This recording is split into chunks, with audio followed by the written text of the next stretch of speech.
After 6 years in development, Ark Raiders finally launched a few weeks ago, and what a few weeks it has been. This game has surprised a lot of players, pulling huge viewer numbers, and at the time of making this video it takes the 4th spot on the Steam charts, just below the holy trinity of Counter-Strike 2, Dota 2 and PUBG. It was initially envisioned as a free-to-play co-op PvE title, created by Embark Studios, best known for the finals, and staffed by former DICE veterans from the Battlefield series. Ark Raiders has gradually transformed into what it is today, a PvPvE extraction shooter with a one-time base price of $40, putting it more towards AA territory and just over half the price of Battlefield 6. Now, if you've never played an extraction shooter like Escape from Tarkov, Dark and Darker or Hunt Showdown 1896, the main premise is to deploy into a run with your gear, search the map for better loot, and then try to extract alive. Sounds simple enough, but of course there are plenty of things that hurt your chances of survival. It's a high risk, high reward genre, and if you die you'll typically lose most of or all of your inventory. Every decision matters, and you'll have to constantly weigh up whether it's worth it to push your luck or just play it safe.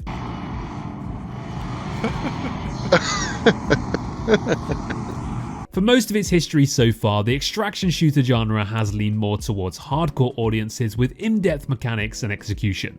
Ark Raiders intentionally leans towards being the first one for everyone, and largely shines in doing so, by simplifying a lot of the systems and prioritizing the ability to just jump in and have fun. It also emphasizes a social deduction element, where you'll have spontaneous moments of camaraderie that give hope for humanity, along with hilariously unfortunate tragedies where shit just goes south quickly. Okay. Grandiosa parts. So let's get into the good stuff. Ark Raiders is designed to be immediately fun and easily understood, simplifying the extraction shooter formula to its core fundamentals. Its contrast is most obvious alongside Escape from Tarkov, which emphasizes brutal realism and simulation, whilst Ark Raiders is more arcadey and streamlined. Take ammunition for instance. Rather than having ammo types in the triple digits like EFT, Ark Raiders only has 3 clear categories: light, medium and heavy. Light excels in PvP skirmishes, heavy packs an armor-piercing punch against PvE enemies, and medium offers a balanced middle ground.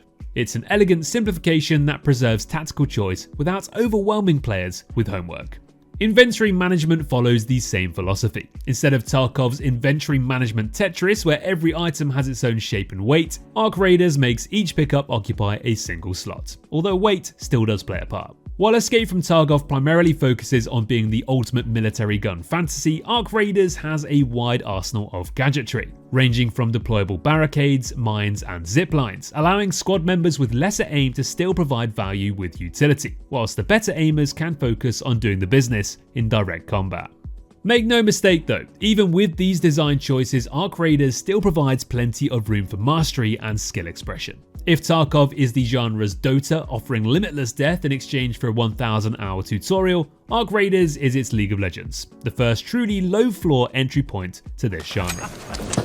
Lastly, for accessibility, we have to shout out the game's impressive optimization. Lower-end PCs can typically run it smoothly in an era where games like Monster Hunter Wilds and Borderlands 4 could be unplayable with similar hardware. Now let's talk about the feel of the game, and if you've ever played the finals, you'll already know that Embark Studios has a knack for making you feel like you're in a movie. Ark Raiders takes it to the next level though, with its potent blend of atmospheric environments, impressive soundscapes and cohesive character design. It takes place in a technologically advanced future where machines called Ark have taken over the remains of human civilization. Now living below the earth, mankind has had to resort to inventive weaponry assembled from scraps, shards, and anything else raiders can find and bring home. With this as the canvas, the game can often feel like a sci-fi thriller akin to the first Terminator, as you hide from robot patrols or desperately run from them after being spotted. Other times it can feel like an explosive heist film as you make those narrow last-ditch escape attempts with grenades and gunfire from hostile squads at your back. Each run presents its own story and can vastly change depending on the map, your playstyle, your decisions, and of course the other players in your lobby. So how about the PvPvE? While having robot threats as the PvE faction gives Arc Raiders a unique dynamic that its peers haven't been able to tap into. These machines range from small to absolutely massive, from IRL-sized drones to huge threats the size of small buildings. They patrol the map in the skies with searchlights, roll around places of interest, and are stationed at key hallways and stairwells. If they detect you, they create a racket of noise at a minimum, often attracting other robots and the attention of other raid parties, and if you aren't careful, they'll just kill you outright. Due to this, even the weakest Arc needs to be somewhat respected, and you'll need specific plans in mind for how to deal with each one you run into.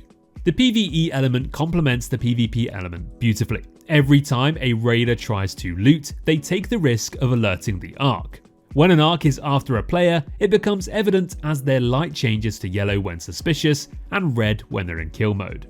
Smarter players can use this to their advantage by using gadgets like lure grenades and other noisemakers to entice Arc to engage on other squads. So rather than fighting them directly, you can save your ammo and collect their loot after the robots do all the work for you. On the other hand, it isn't uncommon to see groups of humans work together, especially to take down the bigger threats. While some alliances can last a lifetime or at least until extraction, there's also the chance that you can be double-crossed though, especially when the juicy Arc loot starts to drop. You just never really know. But overall, the PvE and PvP elements fit together brilliantly, and it's a big part of why this game is just so damn addictive.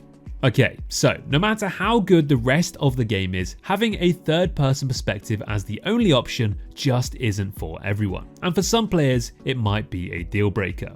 It's a legitimate argument that the perspective is antithetical to the extraction genre's stress on risk-taking, tension, and commitment, as you may be able to abuse the third-person camera in both offensive and defensive capacities. There will undoubtedly be gunfights determined by who can jump on an opponent they saw coming behind a corner, which can of course be frustrating for some players. Arc Raiders is refreshingly an amazing game to play solo, and of course is at its best in trios, but unfortunately it didn't launch with a duo queue. As of creating this video however, it appears that Embark is making it a top priority and already making changes to improve the duo experience. It was frustrating to run into unequal numbers and having to adapt your playstyle to being more ratty or making a social play for peace.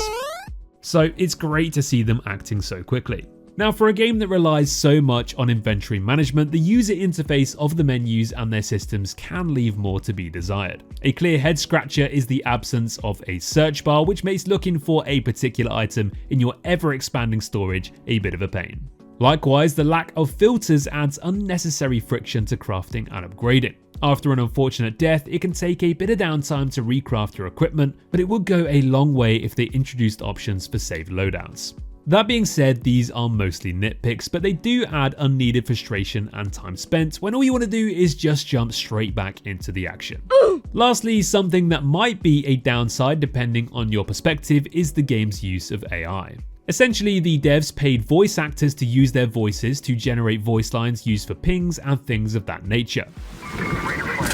The pinging system as a whole is incredibly extensive and contextualized based on what you're pinging and where, so while it is very useful, as a player it might be a grey area. There by that building. For the sake of our review however, we've focused more on the in-game experience. So there's all the many highs and the few lows of Arc Raiders for us here at Mobalytics, and our score for this fantastic addition to many of our libraries is a solid 9 out of 10. In a year where Marathon unfortunately blundered, Arc Raiders has taken the reins to give the extraction shooter genre new life. It doesn't rival Escape from Tarkov's raw complexity or simulation-grade realism, but it doesn't need to. By prioritizing immediate fun, it widens the door for a mainstream audience that likely would have never touched extraction games in the past. So whether you're brand new to extraction shooters or it's been your go-to genre for years, Arc Raiders is among this year's best multiplayer games due to its unique offering of PvPvE and moments that are just simply pure cinema.